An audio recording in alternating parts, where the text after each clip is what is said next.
Kemudian pernah kita mengatakan ambil dong mic-nya, ternyata memiliki nama lain, pelantang. Kita kaget itu pelantang suara gitu. Terus juga mengenai penggunaan, kita kan sering menggunakan media sosial, Instagram, caption tuh Pak Man. Apa dong caption yang bagus untuk fotoku ini, ternyata punya nama lain, Takarir. Ya betul. Itu yang buat kita, ternyata bahasa itu luas sekali ya gitu. Nah, membuat saya ingat sama Duta Bahasa, padanan kata Samir itu selempang itu. Saya kira Samir ini apa gitu. Dikira semir. Iya, saya kira awalnya ini semir sepatu kayaknya.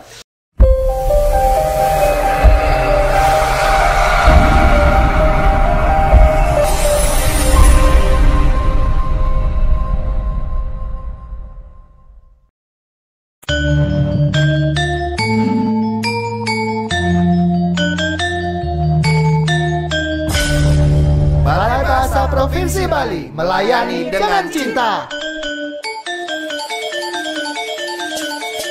Salam bahasa, sahabat bahasa di mana saja sahabat bahasa berada. Senang sekali saya Mas Sudisna dapat kembali hadir menemani sahabat bahasa dalam program Bincang Bahasa dan Sastra, sebuah program yang digagas oleh Balai Bahasa Provinsi Bali untuk menyampaikan informasi kebahasaan dan kesastraan kepada masyarakat. Siaran ini disiarkan melalui studio Subasita Balai Bahasa Provinsi Bali. Sahabat bahasa, seperti yang sahabat bahasa ketahui bahwa kemarin siang Balai Bahasa Provinsi Bali bersama Paguyuban Duta Bahasa Provinsi Bali sudah menyelenggarakan puncak final pemilihan Duta Bahasa Provinsi Bali yang dilaksanakan di Gedung Dharma Negara Alaya Denpasar. Dan telah terpilih I Gusti Made Adrian Sumantri dan Anak Agung Istri Erlika Trisna Dewi sebagai Duta Bahasa Provinsi Bali tahun 2021 dan akan mewakili Bali dalam pemilihan Duta Bahasa di tingkat nasional pada tahun ini. Dan di studio Subasita telah hadir juga Andrian dan Erlika yang nanti akan menyampaikan pesan-kesan mereka dan harapan mereka sebagai Duta Bahasa Provinsi Bali. Selamat pagi Erlika dan Adrian. Pagi. Selamat pagi. Kabarnya hari ini baik ya? Harus tetap semangat luar biasa. walaupun lelahnya masih terasa ya, yang kemarin masih Betul. terasa ya. Karena memang kegiatan Duta Bahasa, pemilihan Duta Bahasa ini tidak hanya dilakukan kemarin saja, tetapi sudah sebulan mungkin ya? Ya, sebut. Lebih dari sebulan. Sebelumnya itu sudah diberikan pembekalan, kemudian ada di akhir-akhir itu ada penilaian-penilaian. Nanti saya akan bertanya bagaimana proses penilaian, apa yang kalian rasakan saat penilaian dan pembekalan itu. Baik, Adrian merupakan mahasiswa ITB Stikom Bali. Betul. Betul ya? Ya. Jurusan apa Adrian? Saya jurusan Sistem Informasi. Nah, alasan saya juga ingin masuk di Sistem Informasi ini karena waktu SMA saya sangat suka sekali dengan hal-hal yang menjelaskan mengenai perfilman, terus pembuatan konten. Jadi yang saya rasa Stikom Bali ini karena ada konsentrasi multimedianya juga, kayaknya mohon maaf, maksudnya saya rasa jadinya ada korelasinya. Memang ketertarikannya itu memang sudah dari sudah SMA ada. dan ada wadahnya di Stikom itu, betul. jadi lanjut di sana. Ya. Ya. Dan sementara Erlika, sama manggil Erlika, betul ya? Ya. Erlika merupakan mahasiswa Undiknas Denpasar, betul ya? Jurusan apa Erlika? Jurusan akuntansi. Akuntansi. Kalau di SMA juga dulu jurusan ekonomi. Bukan, Oh, bukan. saya IPA, jadi lintas jurusan. Tapi juga sama-sama hitung-hitungan ya. Kalau Sangat IPA sama juga sekali. hitung-hitungan, akuntansi juga hitung-hitungan. Alasannya ambil jurusan akuntansi itu? Karena pertama merasa hitung-hitungan itu menyenangkan. Terus begitu juga kalau kita belajar tentang teori tanpa ada pembuktian kan nggak ada gunanya gitu Pak Man. Jadi iya. suka akuntansi. Ya, nah Erlika jurusan akuntansi, sementara Andrian mahasiswa teknologi Sistem Informasi. sistem informasi, maaf. Ya. Sekarang ke Duta Bahasa. Ya. Awal mula mengapa kalian ikut pemilihan Duta Bahasa ini? Informasi dapat dari mana dan ya alasannya kenapa? Itu agak sedikit jauh ya. Jauh, Ya, agak jauh ya. Nah, alasannya kenapa itu? Ya, mungkin dari Erlika dulu ya. Iya. Ya, alasannya ikut pemilihan ini apa? Pertamanya karena banyak sekali pamflet yang tersebar, tetapi waktu itu saya belum cukup umur Pak Man, masih 17-16 tahun gitu. Karena syaratnya 18 tahun ya duta bahasa ya. Sekali. Kemudian di tahun 2021 ini umur sudah cukup jadi memutuskan untuk ikut. Tetapi pertamanya kesan pertama melihat pemilihan duta bahasa gitu. Mengapa sih kita harus belajar bahasa? Bahasa itu kan kita gunakan sehari-hari gitu. Tapi ternyata Kita sudah mahir ya iya, bahasa ya. Iya. Tapi karena saya ingin tahu gitu Mama, apa sih itu duta bahasa jadi memutuskan untuk ikut. Iya. Kalau Adrian? Kalau saya sendiri sih sebetulnya tahu mengenai informasi ini dari teman awalnya. Nah, teman mengirimkan pamflet mengenai duta bahasa ini dan saya pikir Taunya juga baru tahun ini atau baru tahun sebelumnya? ini saya Oh, tahu. baru tahun ini. Baru tahun ini saya tahu. Nah, Adrian semester berapa, maaf? sekarang saya semester mau lanjut semester 5. Ya. Nah, setelah itu saya mulai berpikir karena saya suka dengan ilmu komunikasi yang berbau hal seperti itulah. Jadinya kayaknya ini menarik deh untuk saya menambah pengalaman. Karena sebelumnya juga Pak Man waktu saya SMA, saya sering dipercayai untuk menjadi MC. Jadinya ini wah kesempatan nih untuk nambah relasi lagi ke depannya. Makanya saya mau ikut juga, mau terjun juga dan pingin tahu sih duta ini seperti apa sih, duta bahasa ini seperti apa. Itu sih. Jadi secara tidak langsung memang ada hubungan antara yang dulu dilakukan dengan duta bahasa ini ya. Kalau Adrian kan sering menjadi pewara, berhubungan dengan bahasa. Ya, ada ketertarikan. Erlika juga di dunia pewara juga aktif. Belum pernah. Oh, belum pernah. Oh, ya.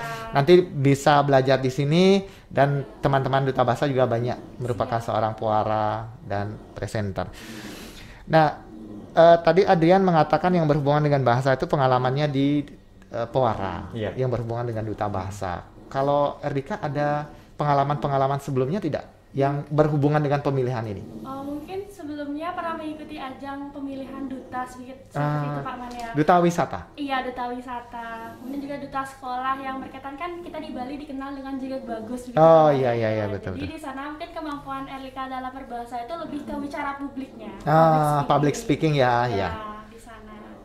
Tapi untuk terjun ke pewara seperti itu belum pernah. Iya, yang profesional belum ya. Ya, nanti pasti akan ada pengalaman lain, pengalaman baru di dunia itu.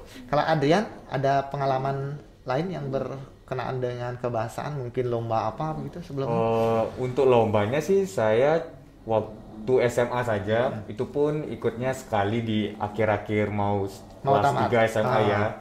Waktu itu ikut baca berita dan menulis berita, itu aja sih. Kebetulan dapat juara 3 tingkat kabupaten lah. Tapi Adrian ini aktif sebagai pembuat konten ya, Adrian kan? Betul. Aktif di Instagram untuk buat konten dan di YouTube juga bukan? Di YouTube masih proses masih proses aja sih di YouTube. Tapi lebih fokusnya bikin konten-konten singkat yang ada di Instagram. Itu juga berhubungan dengan bahasa kan? Betul. Ya, memang ada hubungan apa yang dikerjakan dengan bahasa ini. Kemudian kita menginjak ke pembekalan dari sebulan sebelumnya ada pembekalan. Ada pembekalan kepribadian juga di sana. Kemudian ada pembekalan BIPA. Apakah ada hal baru yang kalian dapatkan selama pembekalan itu? Banyak sekali Pak. Banyak. Kalau ya boleh mau. Ya, Erika dulu mungkin ya.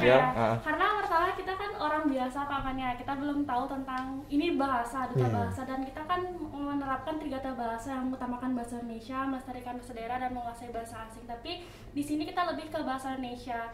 Awal masuk ke sini mungkin kita masih banyak menggunakan kata yang tidak bagus seperti itu. Ya, karena kebiasaan ya.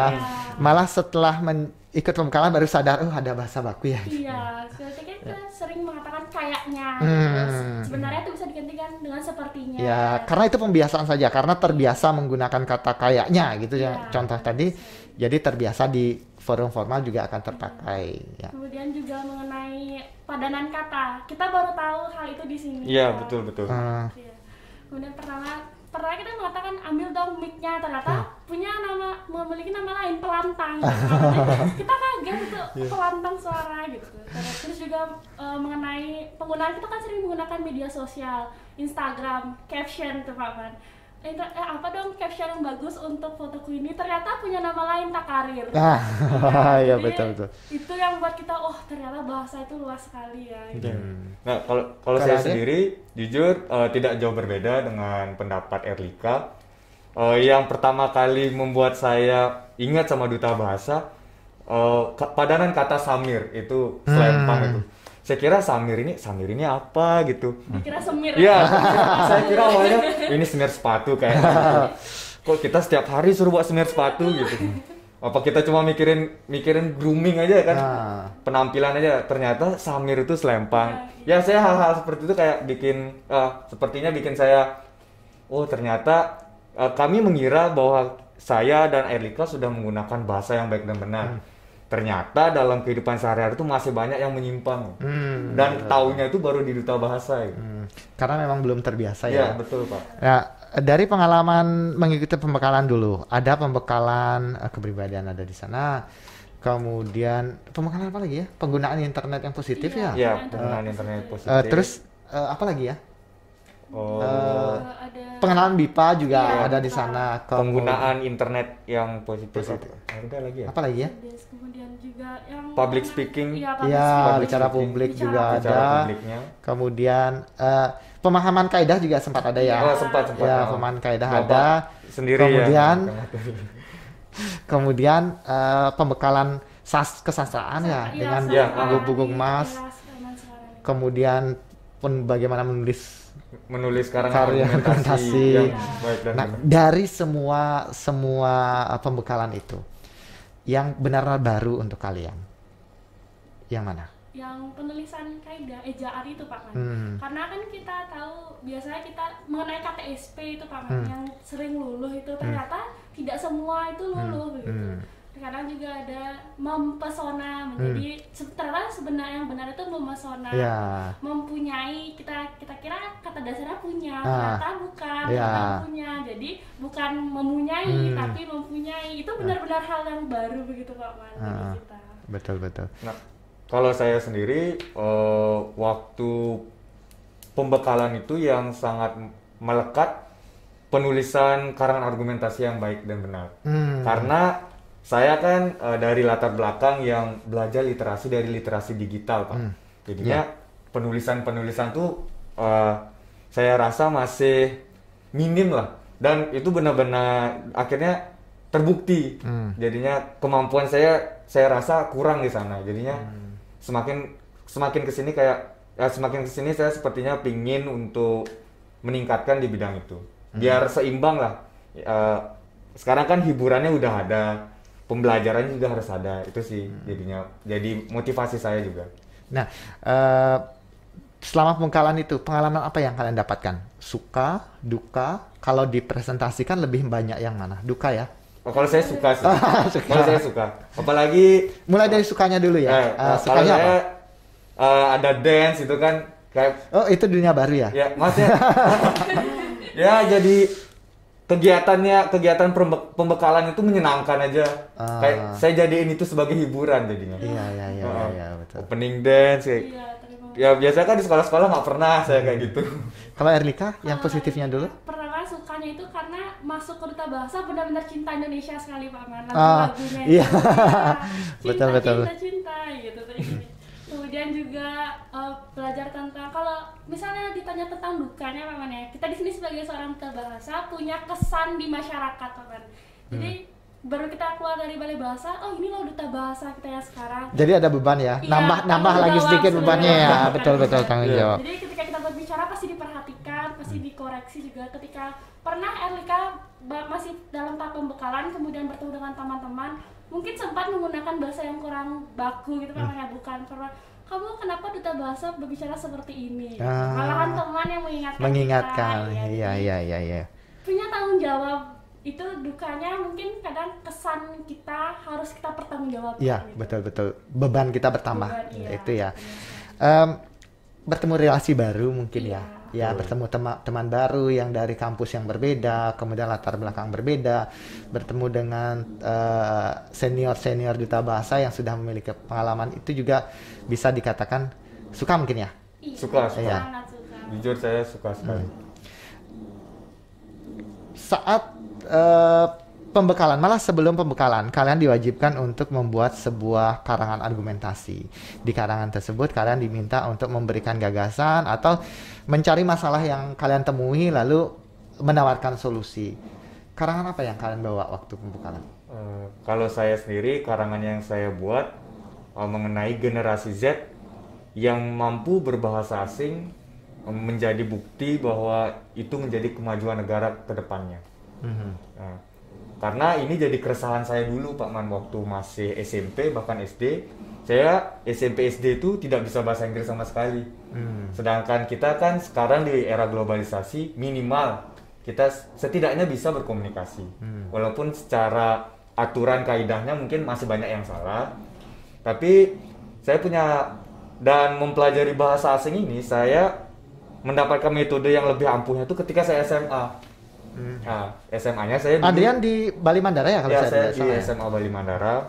Di sana karena kami diwajibkan untuk menggunakan bahasa Inggris waktu itu hari Senin sampai Jumat. Ada program untuk awal-awal sekali itu, ada program yang kita bisa bilang sebagai istilah campur kode. Jadi karena kita benar-benar nggak bisa bahasa Inggris sekali Pak Man, jadi kita sisipkan kadang-kadang satu kata bahasa Inggris dalam percakapan kita, besoknya lagi seperti itu, dan akhirnya itu melatih saya untuk bisa berbahasa bahasa asing. Nah, bahkan itu jadi nilai positif saya sekarang gitu. Dan saya juga belajar bahasa asing mulai dari MC, dari jadi pewara seperti itu. Di sana saya belajar jadi mempelajari bahasa asing tersebut, dan efeknya ya sekarang jadi duta bahasa gitu. Saya mampu berkomunikasi menggunakan bahasa asing juga. Terus saya mampu menggunakan bahasa daerah juga, dan juga bahasa Indonesia. Bahasa Indonesia yang utama ya. Kalau Erlika apa gimana? Kalau Erlika kemarin lebih ke aplikasi sih Pak Man. Kemudian juga Erlika lebih ke bahasa Bali. Pertama penulisan aksara. Karena kan belum banyak yang tahu gimana aksara Bali. Bahkan anak-anak sekarang pun masih belum bisa. Ya, jangankan anak-anak, mungkin generasi yang lebih tua juga masih bermasalah ya. Iya, kemudian juga kita lihat ada aplikasi serupa yang menyajikan pembelajaran aksara Bali namun salah Pak Man. Jadi supaya tidak terlanjur salah, jadi Erlika mengusulkan pembuatan aplikasi aksara Bali itu sendiri. Oke. Dan itu membawa kalian menjadi finalis lalu menjadi duta bahasa Provinsi Bali ya. Nah, perubahan apa yang kalian rasakan sebelum mengikuti duta bahasa dan sekarang setelah menjadi duta bahasa? Pada diri kalian perubahan apa yang kalian rasakan? Erlika dulu. Mungkin hal pertama tentang bicara publik itu Pak Man. Pertama ketika dulu mungkin Erlika sering menggunakan bahasa yang tidak baku, kemudian juga bahasa gaul seperti Pak Man. Tapi ketika bergabung di sini kita diawasi dan juga dievaluasi sehingga kita terbiasa untuk menggunakan bahasa Indonesia yang baik dan benar. Mungkin belum sepenuhnya, tetapi akan kita usahakan secara terus-menerus. Karena kita di sini sebagai pelopor juga orang yang diperhatikan sekali gitu Pak Man. Jadi harus bisa menggunakan bahasa Indonesia yang baik dan benar, dan juga bukan hanya dengan kegiatan sehari-hari tetapi juga menggunakan media sosial di Instagram khususnya, karena kita bertemu dengan orang lebih luas di sana. Jadi ketika kita mengunggah suatu foto, video dan juga cerita, orang-orang memperhatikan sekali apa yang kita tulis Pak Man. Jadi memang harus perubahannya terlihat di sana. Jadi kalau dulu menggunakan media sosial mungkin tidak terlalu fokus memperhatikan bahasanya ya, tapi kalau sekarang sudah lebih memperhatikan itu. Kalau Adrian juga merasakan hal yang sama? Sama. Kalau saya juga sekarang lebih hati-hati untuk bicara. Lebih hati-hati untuk memahami kaidah. Takutnya kita udah bicara panjang lebar, ternyata kaidahnya tidak tepat. Jadi malu sendiri. Apalagi sekarang udah menjabat sebagai duta bahasa Provinsi Bali. Lebih hati-hati aja. Karena saya ada juga konten di satu lirik. Kalau salah dihujat, kalau benar dianggap so hebat. Betul. Jadinya sekarang tuh benar-benar harus bisa menyesuaikan diri. Terus juga setelah adanya di duta bahasa ini, saya lebih berpikir lebih luas lagi untuk membuat ide-idenya. Kalau dulu saya buat ide konten itu sekedar menghibur aja. Kalau sekarang saya bagaimana ada edukasinya ya. Harus mengombinasikan hiburan dan informatif ini biar bisa jadi satu. Ya. Dan dikemas menjadi sesuatu yang menarik Ya, dan betul. bisa orang melihat itu, membaca itu, mereka tidak sadar bahwa itu belajar. Ya, betul. Ya, betul ya. Nah, saat kalian mendaftar, kembali lagi nih ke depan, saat kalian mendaftar sebagai ikut di pemilihan duta bahasa, apakah kalian sudah memiliki ekspektasi untuk menjadi juara, pemenang 1 begitu? Erika dulu. Kalau Erika tidak terlalu berekspektasi tinggi, tetapi berusaha yang terbaik seperti itu, teman. Tapi jika ditanyakan mau jadi juara ya pasti mau. Iya, karena semua juga pasti ikut lomba kan maunya juara gitu ya. Iya. Tapi kalau misal Erlika tidak misalnya juara 1 sekarang, Iya. bagaimana? Tidak apa, karena sudah berada di sini, Erlika rasa kesan orang terhadap Erlika itu sudah berbeda. Sudah menjadi duta bahasa Iya. gitu ya. Tidak harus duta bahasa itu tidak harus juara 1 kan, Iya. kan begitu ya. Semua juga menjadi duta bahasa memiliki beban yang sama. Hanya kalian dipilih juara 1 karena harus satu pasang saja yang ke Jakarta untuk menentukan itu ya. Ya. Kalau Andrian memiliki ekspektasi yang Ekspektasi juara sebelumnya tidak, tapi saya punya ekspektasi bahwa saya akan lolos jadi duta bahasa. Ya sudah punya kepercayaan diri udah ya. punya kepercayaan diri bahwa sepertinya saya bakal lolos ini. Gitu. Karena melihat dari apa yang sudah saya lakukan, banyak yang tanpa saya sadari sendiri sudah berhubungan dengan duta bahasa. Jadinya setelah pembekalan itu baru saya merasa, oh nampaknya harus bisa jadi 3 besar kayak gitu. Setelah pembekalan itu baru saya merasa termotivasi harus 3 besar. Tapi walaupun juga kalau misalnya saya tidak dapat 3 besar, jujur tidak masalah karena saya niatnya dari awal pingin buat karya untuk menghibur dan mengedukasi. Mendidik, ya, mengedukasi. Ya, sekarang setelah menjadi duta bahasa perasaannya? Bertambah tanggung jawab. Iya. Bertambah tanggung jawab. Bangga pasti ya. Bangga. Karena memang ini sesuatu yang harus dibanggakan. Betul. Ya. Nah, yang terakhir, harapan kalian terhadap generasi kalian dalam berbahasa itu seperti apa? Saya dulu, Bang. Kalau saya, berbahasa merupakan hal yang menyenangkan. Bisa kita pelajari, bisa kita nikmati, bisa kita jadikan hiburan juga, bisa kita jadikan lapangan pekerjaan. Nah, itu betul. Jadinya dari sini saya mengajak terutama generasi muda bahwa mempelajari bahasa tidak hanya dengan belajar kita baca buku, terus juga belajar tidak harus belajar formal begitu ya. Formal. Banyak literasi yang sudah diciptakan pemerintah, salah satunya kan literasi digital. Itu bisa dimanfaatkan. Kita sudah punya sosial media sekarang. Jangan hanya dipakai untuk nonton joget-joget nggak jelas. Padahal di sana banyak ada akun-akun Instagram yang edukatif ya. Edukatif seperti wow fakta yang sepertinya itu tidak penting tapi itu menambah wawasan kita. Memberikan informasi ke kita. Lalu ada keresahan saya juga. Saya waktu final juga ini menjadi jawaban saya untuk program kedepannya. Saya ingin menyuarakan bahwa banyak karya seni yang bisa digaungkan untuk meningkatkan kualitas diri, terutama nanti bisa kemungkinan jadi profesi. Salah satunya stand up comedy, terus juga pembuatan lagu. Nah, teman-teman kan mengira orang pintar itu kalau kita bisa matematika bisa fisika, baru kita dianggap pintar. Ya, mindset kita mungkin pandangan kita, pola pikir sebagian besar dari kita itu memandang orang pintar itu matematikanya yang bagus itu ya. Kalau yang hanya pintar di dunia seni, memang sih tidak semua ya, dianggap tidak pintar ya gitu ya, walaupun sebenarnya memang tidak seperti itu. Betul. Maka dari itu saya ingin mengubah mindset masyarakat biar ini loh, dengan kita berkarya saja kita bisa memiliki potensi nantinya ke depan. Karena saya juga memegang satu prinsip dari Albert Einstein, jika kita menilai ikan dari cara dia memanjat pohon, maka ikan itu akan terus merasa dirinya bodoh. Betul. Karena memang bukan dunianya, memang bukan keahliannya gitu ya. Iya, iya. Betul. Kalau Erlika?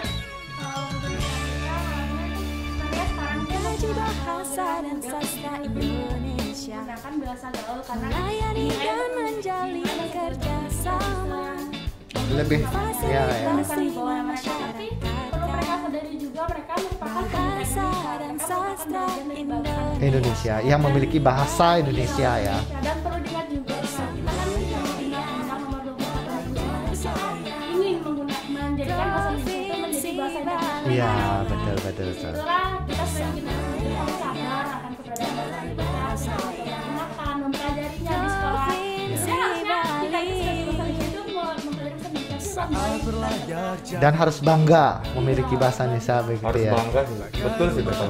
Apalagi latar belakang bahasa Indonesia ini sendiri kan dulunya kita Majapahit pernah menginvasi sampai Asia Tenggara. Iya. Kan kita sudah punya modal besar sebenarnya untuk Kita sudah bahasa Indonesia. punya pengalaman ya, bisa Ya, dikatakan begitu ya. Ya tinggal usaha kita bagaimana supaya kita bisa kembali lagi seperti Iya. ya. Baik Erlika dan Adrian, terima kasih sudah berbagi, dan kedepannya juga kami akan mengundang lagi Adrian dan Erlika untuk menyampaikan hal-hal yang berkenaan dengan kebahasaan dan kesastraan, dan terutama persiapan nanti ke tingkat nasional. Ya, sekali lagi terima kasih, sampai bertemu lagi dalam Bincang Bahasa episode berikutnya. Ya, Terima kasih Pak. Sahabat Bahasa, demikianlah perbincangan saya dengan Duta Bahasa Provinsi Bali tahun 2021, Erlika dan Adrian. Semoga apa yang kami bicarakan bermanfaat untuk sahabat bahasa. Kita bertemu lagi dalam Bincang Bahasa dan Sastra selanjutnya. Salam bahasa. Untuk kita.